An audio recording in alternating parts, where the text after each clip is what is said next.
ایک واقعہ حضرت مولانا الیاس گم احمد برکاتہم العالیہ نے لکھا ہے کہ بلوچستان میں ایک علاقہ ہے کہ وہاں پر تبلیغی حضرات گئے تو کچھ دن انہوں نے گزارے، اور جب واپسی کے دن ہو گئے تو ایک شخص دوڑ کر آیا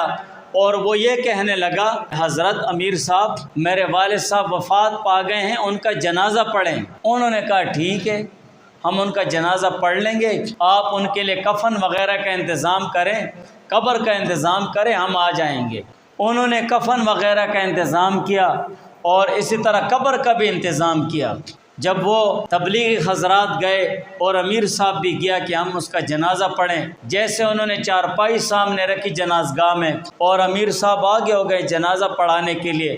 تو اس مردے نے حرکت کی۔ تو انہوں نے دیکھا کہ یہ تو حرکت کر رہا ہے، تو اس شخص کو آواز دی کہ خدا کے بندے، تیرا یہ مردہ، تیرے یہ والد صاحب تو زندہ ہے، آپ زندہ شخص کا جنازہ ہم سے پڑھوا رہے ہیں؟ انہوں نے کہا ہاں بالکل یہ زندہ ہے، لیکن چند دنوں کا مہمان ہے، ہم نے اس کا بہت زیادہ علاج کیا، اور یہاں تک کہ جو ڈاکٹر حضرات ہیں انہوں نے اس کو لاعلاج قرار دے دیا ہے کہ اب آپ اس کے لیے دعا کریں، یہ لاعلاج ہے، چند دنوں کا مہمان ہے۔ انہوں نے کہا ٹھیک ہے، چلو چند دنوں کا مہمان ہے، لاعلاج ہو گیا ہے، لیکن یہ مر جائے تو تب اس کا جنازہ پڑھیں گے۔ انہوں نے کہا حضرت اگر آپ ابھی اس کا جنازہ نہیں پڑھیں گے اور آپ یہاں سے چلے گئے ہیں تو اس کے مرنے کے بعد ہم اس کے قبر پر سرخ جھنڈی لگا دیں گے۔ تو پھر امیر صاحب نے کہا کہ یہ سرخ جھنڈی اور سبز جھنڈی کا کیا معاملہ ہے؟ پھر انہوں نے پورا قصہ سنایا کہ سرخ جھنڈے کا اور سبز جھنڈے کا مطلب یہ ہے کہ جو لوگ مر جاتے ہیں اور ان کا جنازہ نہیں کیا جاتا ہے، بغیر جنازے کے دفن کر دیا جاتا ہے،